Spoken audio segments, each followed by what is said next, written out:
सिया बोल, सिया बोल, सिया बोल, सिया बोल, सिया बोल, सिया बोल, सिया बोल, सिया बोल, सिया बोल।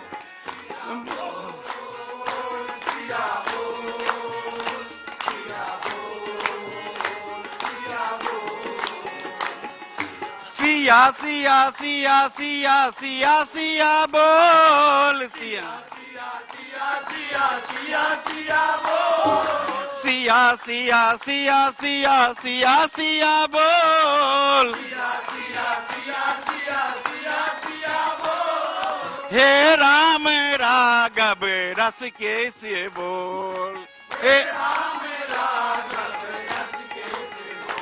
सिया बोल, सिया बोल, सिया बोल, सिया बोल, सिया बोल, सिया बोल, सिया बोल, सिया बोल। राम रघुबर के प्राण पिया, बजोरे मन सिया सिया। राम रघुबर के प्राण पिया, राम रघुबर के प्राण पिया, बजोरे मन सिया सिया। राम रघुबर के प्राण पिया, बजोरे मन सिया सिया। नमस्कार, मैं हूँ नवजोत रंधावा। देखिए, अच्छी और सच्ची खबर, और अच्छी खबर जिसका जिक्र हम कर रहे हैं कि इससे अच्छी खबर कोई नहीं हो सकती कि हमारे साथ इस वक्त जनकपुर के वो लोग हैं जिनके ऊपर बहुत बड़ी जिम्मेदारी थी दोनों शिलाओं को अयोध्या को सौंपने की। तो जनकपुर के तमाम लोग हमारे साथ हैं। एक बार बोल सियापति रामचंद्र की जय, जय सिया राम, जय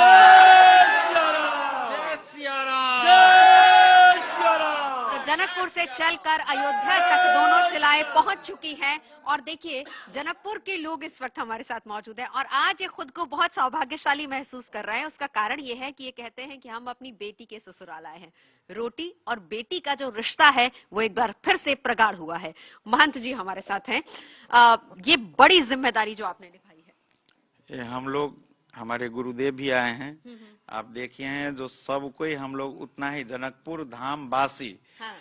फिर से हम लोग त्रेता युग दोबारा फिर दुल्हा राम के लला रूप में हम लोग जनकपुर से लेकर के शिला आए हैं।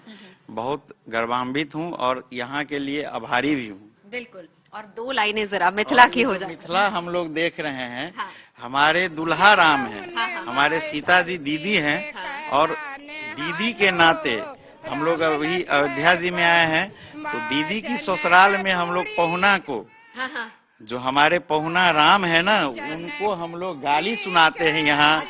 हम लोग यहाँ के पद के द्वारा हम लोग उनसे हंस व्यंग करते हैं, रस लेते हैं।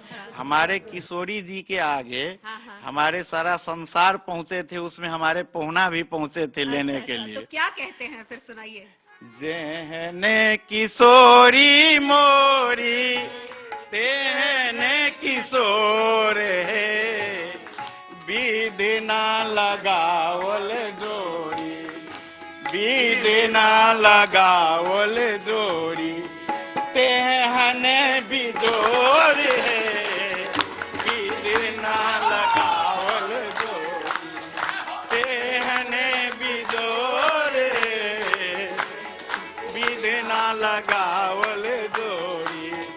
जेहने किशोरी मोरी तेहने किशोर है, जेहने किशोरी मोरी तेहने किशोर है, बिदना लगावल जोड़ी, तेहना लगावल जोड़ी, तेहने किशोर है, बिदना लगावल जोड़ी।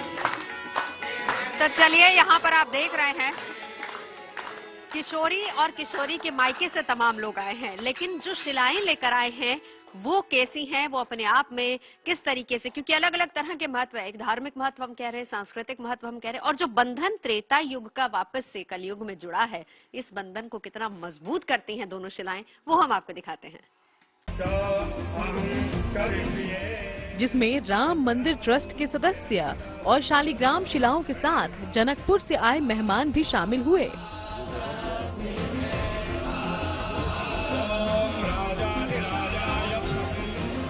इनके अलावा इस दौरान अयोध्या पहुंचे राम भक्तों ने भी देव शिलाओं का पूजन किया, आशीर्वाद लिया, जबकि कुछ भक्ति रस में डूबे राम भक्त भजन पर झूमते नजर आए।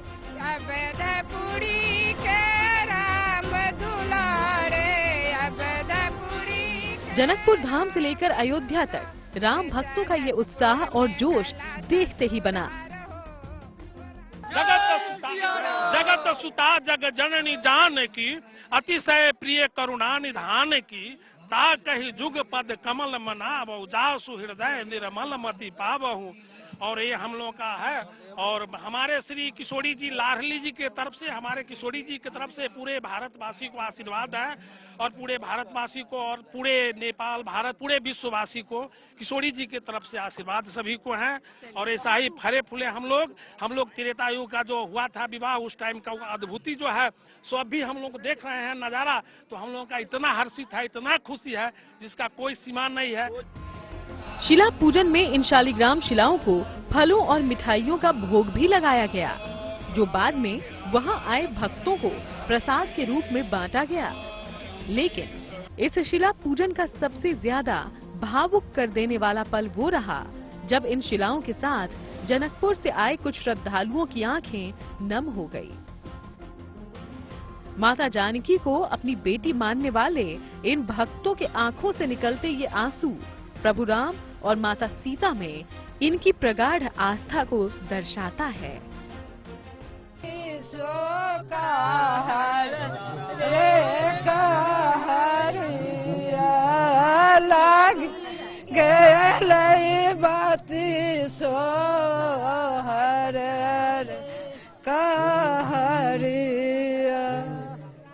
देखिए ये अद्भुत रंग है, आंसू झरझर बह रहे हैं, क्योंकि अब इस शिला को, इन शिलाओं को अपनी बेटी और दामाद के घर से अब ये विदा होंगी, तो अब जो ये उल्लास था, अब जो ये उमंग थी, मतलब ये अलग ही रंग है, ये अलग ही एक भाव है हम कह सकते हैं जो दिखाई पड़ रहा है।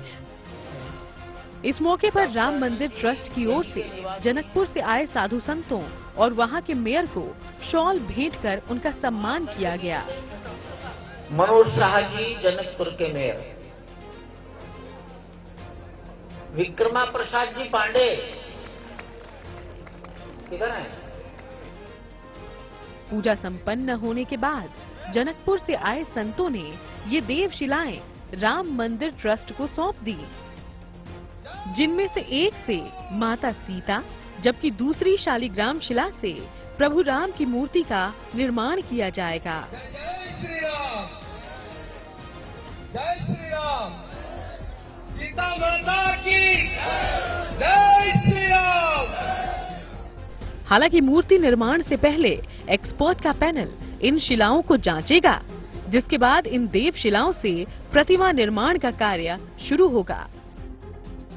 जो सबसे आगे वाली शिला है, कहा जा रहा है कि उसके ठीक नीचे चौमुखी शालिग्राम मिला है, जिसके बाद ये कहा जा रहा है कि वही शिला जो होगी उसको भगवान श्री राम का मूर्त रूप दिया जाएगा। जो दूसरी शिला है ये, हालांकि इसकी उम्र और ज्यादा बताई जा रही है, लेकिन फिर भी इस शिला के लिए कहा जा रहा है कि माता सीता की मूर्ति इससे उकेरी जाएगी। तो कुल मिलाकर आज ये कार्यक्रम संपन्न हो गया। भक्तों का उत्साह, जब से जनकपुर से ये यात्रा शुरू हुई थी, हर जगह पर रास्ते भर में हमने देखा कि किस तरीके से भक्तों का और भक्ति का जन सैलाब वहां पर उमड़ रहा था। तो जनकपुर से लेकर अयोध्या तक की ये यात्रा आज संपन्न हो गई है, और अब कार्यक्रम आगे का ये रहेगा कि एक बार फिर से जो कहा जा रहा है मंदिर ट्रस्ट की तरफ से, हालांकि 5 लेयर टेस्टिंग के बाद ही दोनों शिलाओं को यहाँ लाया गया है, लेकिन फिर भी यहाँ पर लैब टेस्टिंग क्योंकि नहीं हुई है, इसलिए एक बार इसकी लैब टेस्टिंग होगी और उसी के बाद वापस से ये तय किया जाएगा कि दोनों में से किस शिला को प्रभु श्री राम और किस शिला को माता सीता का रूप दिया जाना है। कैमरा पर्सन अजय ठाकुर के साथ नवजोत रंधावा, अयोध्या से। तो चलिए हम बिल्कुल माहौल यहाँ पर बनाए हुए हैं। अब लोग आए हैं जनकपुर से, तो यहीं पर भजन कीर्तन हो रहा है, क्योंकि सुबह से कार्यक्रम जो था शिलाओं को सौंपने का वो विधि विधान के साथ पूरा हो चुका है। लेकिन हम थोड़ा सा और एक दो भजन सुनना चाहेंगे आपसे। अभी हम लोग देहने किशोर है बिदना लगावल बिदना लगावल जोरी तेहने बिजोर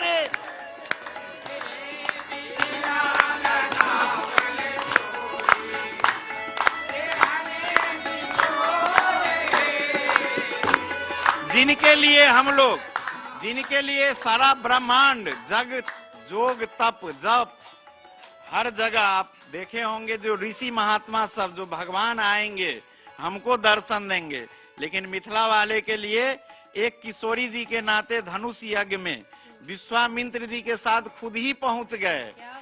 जिनका लिए जोगी मुनि के लन तप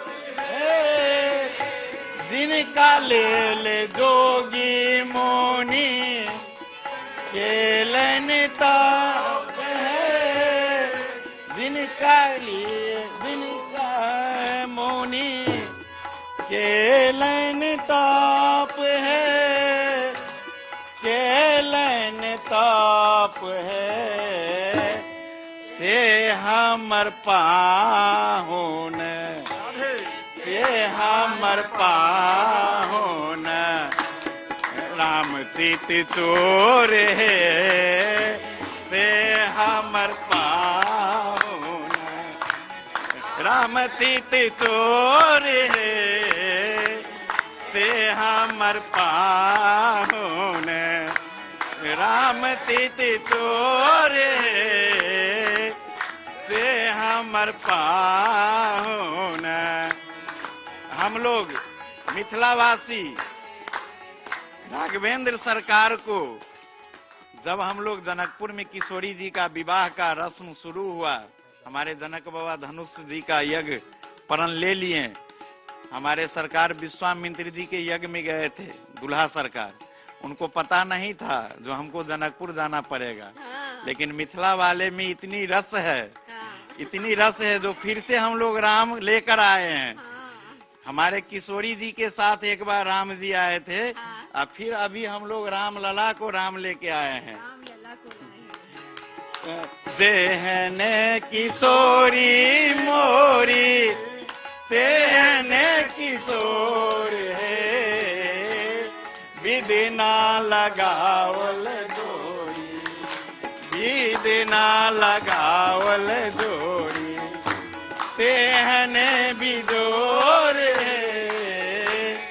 बिदना लगावल जोड़ी तेहने बिजोर बिदना लगा। तो देखिए उत्सव का माहौल है।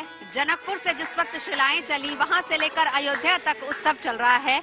लेकिन क्या साइंटिफिक महत्व है, क्योंकि बहुत सारे शोधकर्ता हैं जिन्होंने अपनी तरफ से रिपोर्ट दी कि क्यों ये दोनों शिलाएं ही अयोध्या जानी चाहिए, क्यों इन दोनों शिलाओं से ही प्रभु श्री राम और माता सीता की मूर्ति को उकेरा जाना चाहिए। देवशिलाएं कितनी अहम है, एक्सपर्ट के नजरिए से जानते हैं। किस वक्त यात्रा शुरू हुई और किस तरीके से विधि विधान रहा वहां से यहाँ तक? ये शिला ढूंढने के लिए तो हम लोग जून से जून से 2022 पहले ये भी कहा जा रहा था कि पहले धनुष की मांग की गई थी, लेकिन फिर उसके बाद शिलाओं की बात यहाँ से शिला के बाद उठ गए। तो हमने जब हम आए थे यहाँ शिला के वो लेके रिपोर्ट लेके जियोलॉजिस्ट का रिपोर्ट लेके आए थे, जियोलॉजिस्ट के साथ आए थे। तो यहाँ के जाने के बाद उसको औपचारिकता देना था गवर्नमेंट लेवल में। औपचारिक देने के लिए यहाँ से एक पत्र गया जनकपुर में। वो जनकपुर जानकी मंदिर ने फिर वो डिसीजन, वो मीटिंग करके उसको डिसीजन करके गंडकी प्रदेश गवर्नमेंट को उसने अनुरोध किया, एक आधिकारिक पत्र दिया। तो गंडकी प्रदेश गवर्नमेंट ने हमारे साथ में हम भी इसी में था। उसने जब हमको अनुमति दी तो हमने वो गलेश्वर पे जाके इनको ढूंढा। तो उसको ढूंढने के मैं यही आपसे जानना चाहूंगी कि किस तरीके से परखा गया, क्योंकि देखिए ये जिम्मेदारी बहुत बड़ी थी। भारत में राम मंदिर बन रहा है, प्रभु श्री राम का मंदिर बन रहा है, और ये वो शिलाएं हैं जिनसे प्रभु श्री राम और माता सीता के स्वरूप को उकेरा जाएगा, इन्हीं से। तो ये किस तरीके से, कितना टफ टास्क आपके लिए था? ये तो हम लोगों ने जियोलॉजिस्ट को 5 लेयर से हमने इसको वो किया था, टेस्ट किया था। पहले लंबाई चौड़ाई में देखना है और अब दूसरा उसका जगह देखना है, कहाँ से अगर राजमार्ग तक ट्रक ला सकते हैं और नहीं। ऐसा इतना जितना आपका यहाँ क्रेन है उतना क्रेन तो वहाँ मिलता नहीं है। तो ट्रक भी नहीं मिलता है इतना ढोने के लिए। तो हम लोगों ने ये सब चीज देख के इसको, तो उसके बाद वो जियोलॉजिस्ट उसको हैमर मार के उसको कोई केमिकल डाल के उसको केमिकल रिएक्टिविटी कितना है, इसका वाटर एब्जॉर्प्शन क्वालिटी क्या है, इसका लंजीविटी कितना रहेगा, इसका और स्ट्रेंथ कितना है, और वो इसका ये MEP उसका क्या जियोलॉजिकल टेक्निकल लैंग्वेज है, बहुत पैरामीटर है, 10-12 पैरामीटर में उन्होंने देख लिया। इन सीटू टेस्ट किया हम लोगों ने, इन सीटू। हम लोगों की लैब टेस्ट नहीं किए हैं, इन सीटू टेस्ट किए हैं। वो हम लोगों ने इन सीटू टेस्ट करने के वक्त उसने बताया, जियोलॉजिस्ट ने बताया कि इससे नक्काशी हो सकता है, वो क्वार्टसाइट है, कैल्साइट है। अच्छा, नक्काशी संभव है। देखिए लगातार रिहर्सल भी यहाँ पर होती है और साथ ही साथ पूरी गीत संगीत की मंडली यहाँ पर सजी हुई है, क्योंकि प्रभु श्री राम को याद करना है और किशोरी जी को, और एक बार फिर से उनका मिलन यहाँ पर हो रहा है। अभी क्या सुनाएंगे?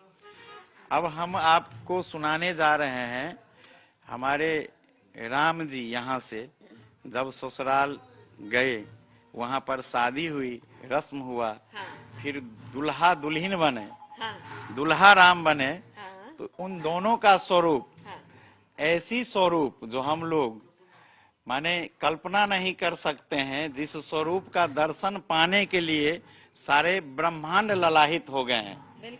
और वो मिथिला जहाँ पर हमारे ब्रह्मा जी जब पहुंचे, ब्रह्मा जी को भी चकित हुआ, और जब पहुंचे हैं वहां पर तो अपनी सृष्टि रचना किए हुए भी उनको अपना नजर नहीं आया। और वहां पर हमारे रामचरितमानस में तुलसी बाबा लिखे हैं, निज करनी कछु कतौ न देखी, विधि भये आश्चर्य विसेखी।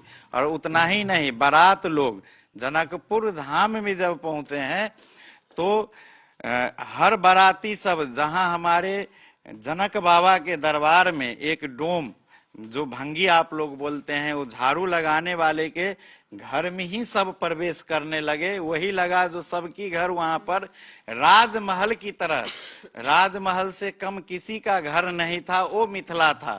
एहन सुंदर मिथिला धाम, एहन सुंदर मिथिला धाम, कहाँ पायब दोसर ठाम, कहाँ पायब दोसर ठाम, दुल्हा दुल्हन सीता राम, जनकपुर में वो दुल्हा दुल्हन सीता राम, जनकपुर में। एहन सुंदर मिथिला धाम, दोसर पायब कौन ठाम, दुल्हा दुल्हन सीता राम, जनकपुर में दुल्हा दुल्हन सीता राम, जनकपुर में। हम नहीं करबै ककरो आस, हम नहीं करबै ककरो आस, जाखन मिथिला हमर बास, मिथिला हमर बास, जाखन मिथिला हमर बास, मिथिला हमर बास, हमर बहिन छथिन खास, जनकपुर में।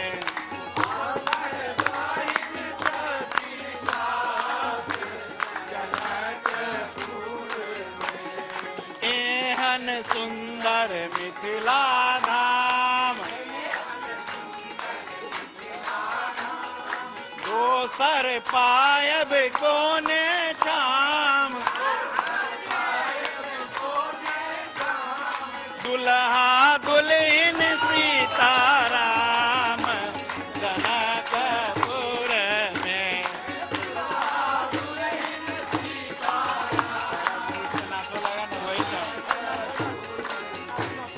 दुल्हा दुल्हन सीताराम, खार हो जाओ ना, खार हो जाओ। दुल्हा दुल्हन सीताराम जनकपुर में, एहन सुंदर मिथिला धाम। क्या बात है, एहन सुंदर मिथिला धाम।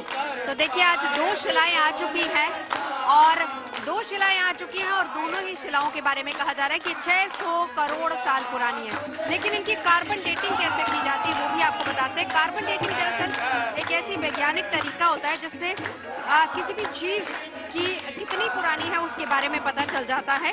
कार्बन डेटिंग के जरिए कार्बन बेस्ड चीजों यानी कि कार्बन पदार्थों की अनुमानित उम्र के बारे में भी पता चल जाता है। यानी कार्बन डेटिंग की प्रक्रिया से वैज्ञानिक लकड़ी, मिट्टी की चीजें और चट्टानों की उम्र का अंदाजा लगा सकते हैं। दरअसल सभी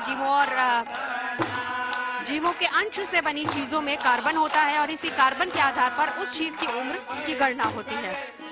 ऐसी हर एक चीज जिसमें कार्बन के अवशेष होते हैं उनकी उम्र कार्बन डेटिंग के हिसाब से पता की जा सकती है। वायुमंडल में कार्बन के 3 आइसोटोप होते हैं जिनमें कार्बन 12, कार्बन 13 और कार्बन 14 शामिल है। वातावरण में कार्बन का सबसे ज्यादा पाए जाने वाला आइसोटोप कार्बन 12 है, जबकि कार्बन 14 बेहद ही कम मात्रा में होता है। जब कोई जीव मर जाता है तब इनका वातावरण से कार्बन का आदान प्रदान भी बंद हो जाता है और इसीलिए जब पौधे और जानवर मरते हैं तो उनमें मौजूद कार्बन 12 से कार्बन 14 के अनुपात में बदलाव हो जाता है और इस बदलाव को मापने के बाद किसी जीव की अनुमानित उम्र का पता चल जाता है। कार्बन 12 स्थिर होता है और इसकी मात्रा घटती नहीं है। वहीं कार्बन 14 रेडियो एक्टिव होता है और इसकी मात्रा एक खास दर से घटने लगती है। तो कार्बन 14 करीब 5730 सालों में अपनी मात्रा का आधा रह जाता है। वैज्ञानिक भाषा में हम इसे कह सकते हैं कि हाफ लाइफ रह जाती है।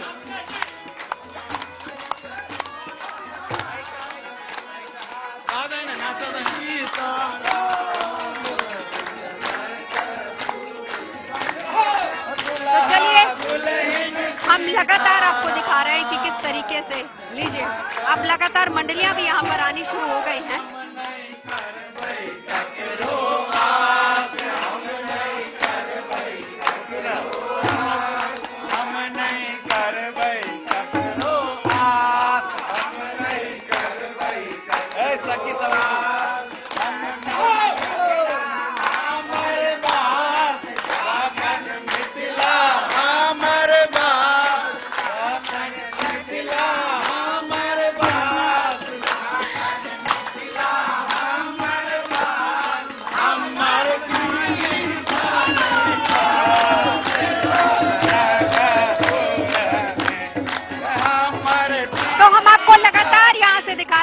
जनकपुर में किस तरीके से माहौल बना हुआ है, लेकिन जियोलॉजिस्ट क्या कहते हैं इन दोनों पत्थरों को लेकर वो भी हम आपको दिखाते हैं।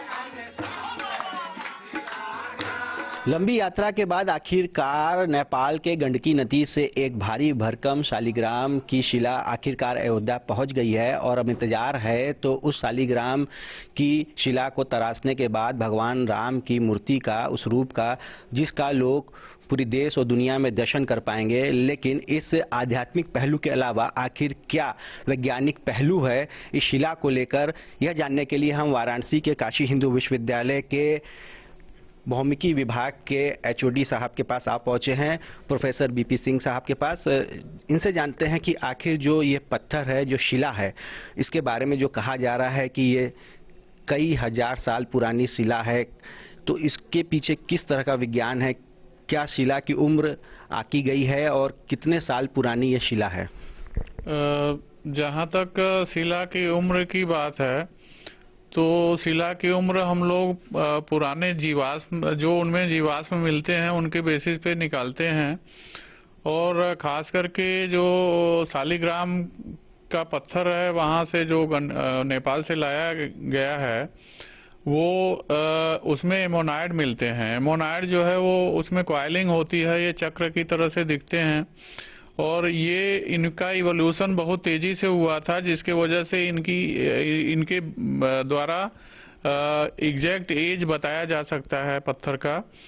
तो ये एमोनाइट खास करके कम से कम 14 करोड़ से पुराने ही होंगे और जहां तक हमें अंदाजा है कि 14 से 20 करोड़ के वर्षों के पहले जो है ये एमोनाइट रहे होंगे वहां पे समुद्र में, और समुद्र में ही ये पत्थर बना है। और खास करके ये लाइम स्टोन है, तो लाइम स्टोन में कैल्शियम कार्बोनेट होता है। कैल्शियम कार्बोनेट की एक जो ये गुण होता है कि वो एसिड के साथ रिएक्ट करता है और ये समुद्र में प्रेसिपिटेट होता है, समुद्र में बनता है और इसमें बहुत सारे जीवाश्म मिलते हैं जिनके बेसिस पे इनकी जो है आयु निकाली जाती है। सर एक सवाल यह है कि क्या इसकी आयु आगे चलकर और कितनी होगी, और जैसा कि आप बता रहे हैं कि ये एसिड से रिएक्ट करता है तो क्या इसको एसिड से बचाना भी पड़ेगा? हाँ, ये एक्चुअली हम लोग जियोलॉजिस्ट हैं और जब तक राख को स्टडी नहीं करते, जब तक देखते नहीं नजदीक से, तो तब तक हम उसको बहुत ज्यादा उसके बारे में नहीं बता सकते। लेकिन अगर ये लाइम स्टोन है तो जरूर इसको एसिड से बचाना पड़ेगा।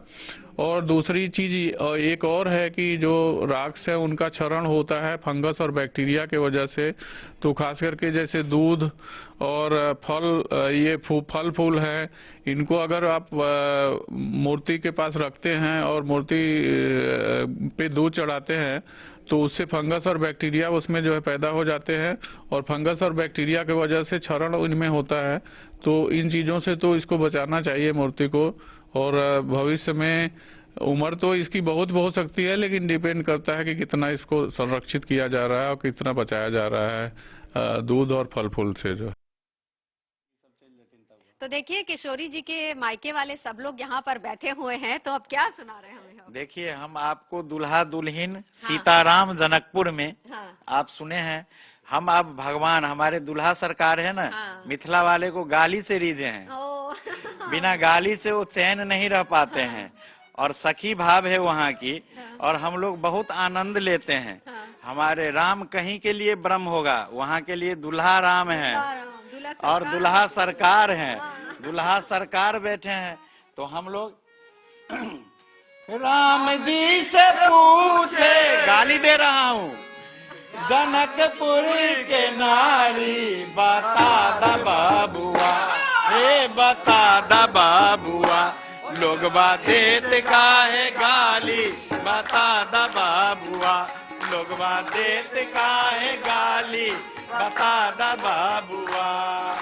राम जी से पूछे जनकपुर के नारी, बता दा बाबुआ, को बता दे बाबुआ, लोग देत काहे गाली, बता दा बाबुआ, लोग देत काहे गाली, बता दे बाबुआ। ई बूढ़ा बाबा के पकल पकल दाढ़ी, देखिए बाबा के पकल पकल दाढ़ी, ई बूढ़ा बाबा के पकल पकल दाढ़ी, ई बूढ़ा बाबा के पकल पकल दाढ़ी, देखन में पतर छितर खा भर थारी, बता दा बाबुआ, हे बता दा बाबुआ, लोगवा देत काहे गाली, बता दे बाबुआ, लोगवा देत काहे गाली, बता दे बाबुआ। आप देख रहे हैं अच्छी और सच्ची खबर सीधा अयोध्या से। और अब बात जम्मू कश्मीर में आतंकियों से जुड़ी हुई। सुरक्षा बल इनके खात्मे के लिए हमेशा तत्पर रहते हैं, लेकिन पड़ोसी मुल्क की साजिशें खत्म होने का नाम नहीं ले रही हैं। तो जम्मू कश्मीर में आतंकियों के खात्मे के लिए घाटी में सुरक्षा बल लगातार मुस्तैद है और उन्हीं की बदौलत आतंकियों की साजिश को लगातार नाकाम किया जा रहा है। हाल ही में घाटी में परफ्यूम की बोतल को हथियार बनाकर एक बड़ी साजिश रची गई, लेकिन पाकिस्तान में बैठे आतंकियों के आकाओं की इस साजिश को सुरक्षा बलों ने नाकाम कर दिया और इस नापाक साजिश में जम्मू कश्मीर के डीजीपी ने आतंकी संगठन लश्कर ए तैयबा का हाथ होने की बात कही है।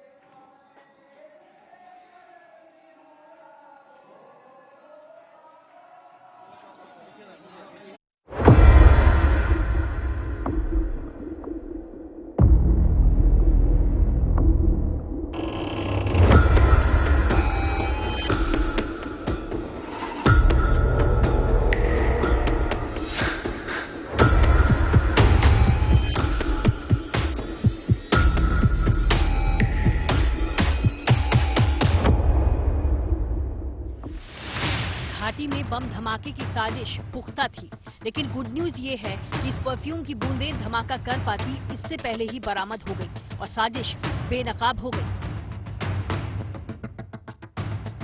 बॉटल परफ्यूम की दिखती है और अगर गलती से आपने परफ्यूम के स्प्रे के माफक उसको दबा दिया, जब खोल दिया तो आईडी फट जाएगी और जिसके हाथ में आईडी होगी उसका मौके पर ही नुकसान हो जाएगा।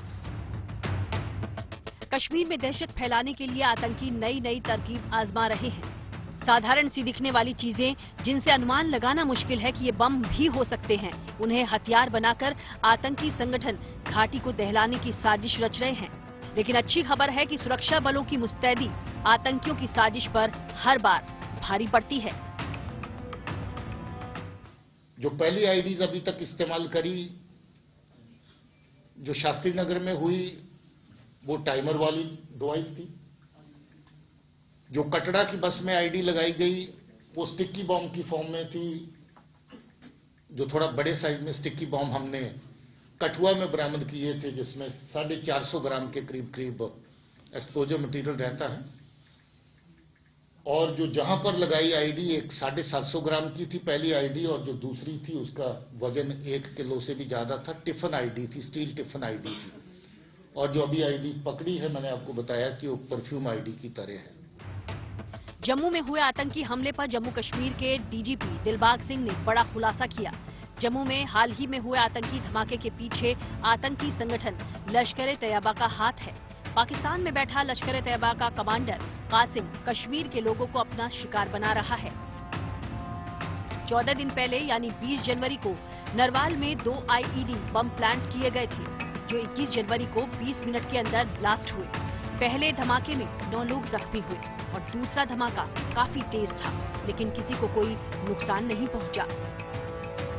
अब जम्मू संभाग में बार बार जो है आतंकी वारदातें हो रही हैं। अभी हाल ही में हमने देखा कि जम्मू संभाग के राजौरी जिले में किस प्रकार से हिंदू समुदाय के ऊपर आतंकवादियों ने हमला किया और उसके अगले दिन जो पीड़ित परिवार है, एक पीड़ित परिवार के मकान में आईडी का धमाका होता है। तो ये जो आतंकी घटनाएं हो रही हैं, निश्चित तौर पर जो है चिंता का विषय है सुरक्षा एजेंसियों के लिए। लेकिन सुरक्षा बलों ने यहाँ पर बहुत ही शानदार काम किया है। जम्मू संभाग हो या कश्मीर घाटी हो, अभी हाल फिलहाल में कई जो आतंकी साजिशें हैं उनका पर्दाफाश हुआ है। आतंकवादियों की जो नापाक मंसूबे हैं उन पर पानी फेरा गया है। सुरक्षा बलों के हाथों एक और बड़ी जानकारी लगी है। हाफिज सईद पाकिस्तान में बैठकर आतंकी हमलों के लिए फंडिंग कर रहा है। सुरक्षा बलों ने लश्कर के आतंकी को गिरफ्तार किया है, जो पहले सरकारी टीचर था। टीचर होने के बावजूद आप बच्चों को तरबियत देने के बजाय ऐसा काम कर रहे थे। आपको लगता नहीं कि आप टीचर होने के बजाय ये टीचर होना आपको ये शोभा देता था। दहशतगर्दी की कार्रवाई आरिफ जो कर रहा है, ये सरकारी मुलाजिम भी है। 2010 में रैबर तलीम में भर्ती हुआ था। 2016 में रेगुलर टीचर बना। सरकार की तनख्वाह भी ले रहा है, सरकार के टुकड़ों पे पल भी रहा है और साथ ही साथ कुछ और टुकड़ों के लिए अपने लोगों को नुकसान भी पहुंचा रहा है। पता चला कि इसको पहली आईडी लगाने और फोड़ने के बाद कुछ नगद रकम मिली थी। कटरा की आईडी लगाने के बाद भी इसको कुछ रकम दी गई थी और अभी जे आईडी लगाने में भी इसको ऐसा ही फायदा दिया गया। आरिफ 2016 में टीचर के पद पर नियुक्त हुआ था।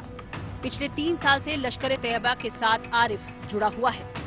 जाहिर है, हाल में जम्मू में हुई कई आतंकी घटनाओं के लिए आरिफ जिम्मेदार है। सुरक्षा बलों को मिली जानकारी के अनुसार आरिफ को दिसंबर के आखिरी में 3 आईईडी की सप्लाई मिली थी, जिसे ड्रोन के जरिए पाकिस्तान से भेजा गया था। इसमें से 2 का इस्तेमाल आरिफ ने नरवाल इलाके में किया। इसके अलावा आरिफ ने मई 2022 में वैष्णो देवी जा रही बस में भी आईईडी रखा था, जिसमें 4 लोगों की मौत हो गई थी। फरवरी 2022 में शास्त्री नगर में हुए आईईडी ब्लास्ट के पीछे भी आरिफ का ही हाथ था। हम आपको दिखा रहे थे अच्छी और सच्ची खबर सीधा अयोध्या के लिए। तो अच्छी और सच्ची खबरों के लिए देखते रहिए गुड न्यूज टुडे।